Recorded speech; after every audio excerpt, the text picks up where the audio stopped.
കോഴിക്കോട് നഗരത്തിലെ പഴയ റെയിൽവേ സ്റ്റേഷനോട് അരുൺ ഒരു പ്രത്യേക ഇഷ്ടമുണ്ടായിരുന്നു. ബാല്യകാലം മുതൽ ട്രെയിനുകൾ കാണാൻ അവൻ അവിടെ പോകാറുണ്ടായിരുന്നു.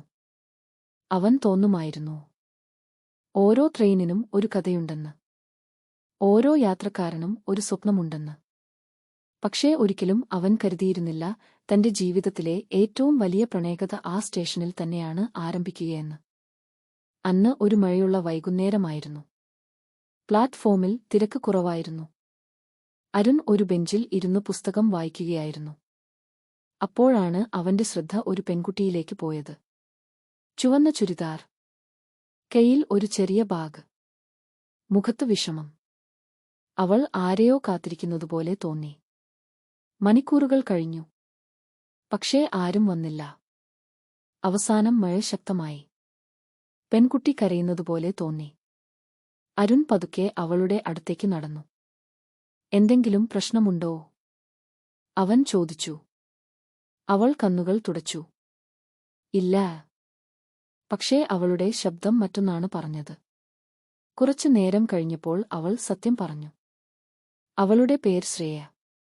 ജോലിക്കായി ആദ്യമായി കോഴിക്കോട് എത്തിയതായിരുന്നു. അവളെ സ്വീകരിക്കാൻ വരേണ്ടിയിരുന്ന ബന്ധു വന്നിരുന്നില്ല. ഫോൺ പോലും ലഭിക്കുന്നില്ല. അരുൺ അവളെ സഹായിച്ചു. ഹോട്ടൽ കണ്ടെത്തി. സുരക്ഷിതമായി അവിടെ എത്തിച്ചു.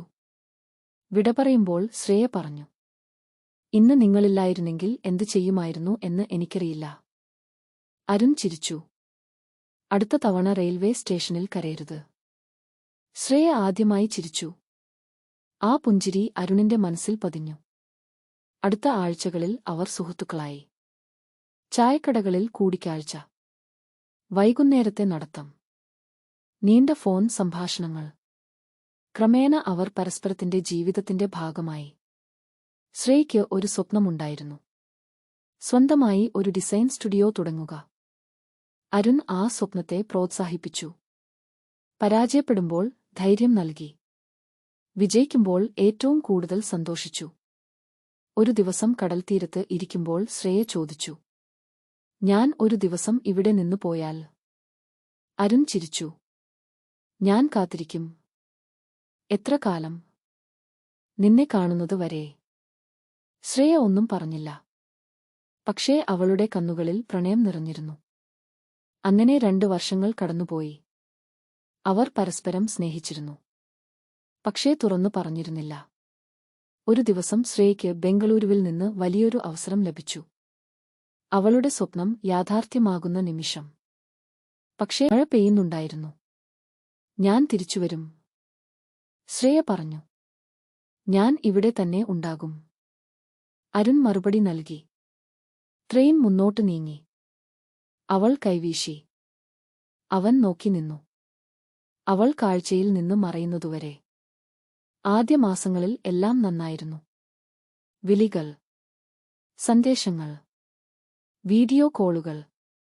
പക്ഷേ പിന്നീട് തിരക്കുകൾ വർദ്ധിച്ചു. സംസാരങ്ങൾ കുറഞ്ഞു. ദൂരം അവരുടെ ഇടയിൽ ഒരു മതിൽ പണിതു. ഒരു ദിവസം ശ്രേയയുടെ സന്ദേശങ്ങൾ പൂർണ്ണമായും നിലച്ചു. അരുൺ ആശങ്കപ്പെട്ടു. വിളിച്ചിട്ടും മറുപടി ഇല്ല. ദിവസങ്ങൾ കടന്നുപോയി. അവസാനം അവൻ ബംഗളൂരുവിലേക്ക് പോയി.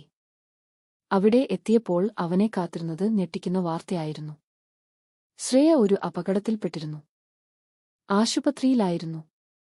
അരുൺ ഉടൻ അവിടെ എത്തി. ശ്രേയ ഉറക്കത്തിലായിരുന്നു. അവളുടെ കൈ പിടിച്ച് അവൻ മണിക്കൂറുകളോളം ഇരുന്നു. കണ്ണുകൾ നിറഞ്ഞു. അപ്പോൾ അവൻ മനസ്സിലാക്കി, താൻ അവളെ എത്രമാത്രം സ്നേഹിക്കുന്നുവെന്ന്. അടുത്ത ദിവസം ശ്രേയ കണ്ണു തുറന്നു. ആദ്യമായി കണ്ടത് അരുണിനെയായിരുന്നു. നീ വന്നോ? അവൾ ചോദിച്ചു. നിന്നെ വിട്ട് എവിടെയും പോകില്ല, അവൻ പറഞ്ഞു. അവളുടെ കണ്ണുകളിൽ കണ്ണുനീർ നിറഞ്ഞു. അന്ന് വൈകുന്നേരം ആശുപത്രിയുടെ ജനാലയരികിൽ അവർ ഇരിക്കുകയായിരുന്നു. മഴ പെയ്യുന്നുണ്ടായിരുന്നു. അരുൺ അവളുടെ കൈ പിടിച്ചു. ഇനി പറയാതെ വയ്യ, അവൻ പറഞ്ഞു. എന്ത്? ശ്രേയ ചോദിച്ചു. ഞാൻ നിന്നെ സ്നേഹിക്കുന്നു. അവളുടെ കണ്ണുകൾ നിറഞ്ഞു. വർഷങ്ങളായി കാത്തിരുന്ന വാക്കുകൾ. ഞാനും നിന്നെ സ്നേഹിക്കുന്നു. അവൾ പറഞ്ഞു. ഇരുവരും കരഞ്ഞു. പക്ഷേ അത് സന്തോഷത്തിന്റെ കണ്ണുനീരായിരുന്നു. 1 വർഷത്തിനു ശേഷം അവരുടെ വിവാഹം നടന്നു. വിവാഹത്തിനു ശേഷം അവർ വീണ്ടും കോഴിക്കോട് റെയിൽവേ സ്റ്റേഷനിൽ എത്തി. അവർ ആദ്യമായി കണ്ട അതേ ബെഞ്ചിൽ ഇരുന്നു. മഴ വീണ്ടും പെയ്യാൻ തുടങ്ങി. ശ്രേയ ചിരിച്ചു. നമ്മുടെ കഥ ഇവിടെ നിന്നല്ലേ തുടങ്ങിയത്? അരുൺ അവളുടെ കൈ പിടിച്ചു. അതേ. അപ്പോൾ അവസാനവും ഇവിടെ തന്നെയാണോ? അവൾ കളിയായി ചോദിച്ചു. അരുൺ ചിരിച്ചു. ഇത് അവസാനമല്ല. പിന്നെ ഇവിടെ നിന്നാണ് നമ്മുടെ പുതിയ ജീവിതം തുടങ്ങുന്നത്. ഒരു ട്രെയിൻ സ്റ്റേഷനിൽ ആരംഭിച്ച ആ ചെറിയ പരിചയം ഒരു ജീവിതകാലം മുഴുവൻ നീളുന്ന പ്രണയമായി മാറി. മഴ പെയ്തുകൊണ്ടിരുന്നു. ട്രെയിനുകൾ വന്നുപോയിക്കൊണ്ടിരുന്നു. പക്ഷേ അവരുടെ പ്രണയം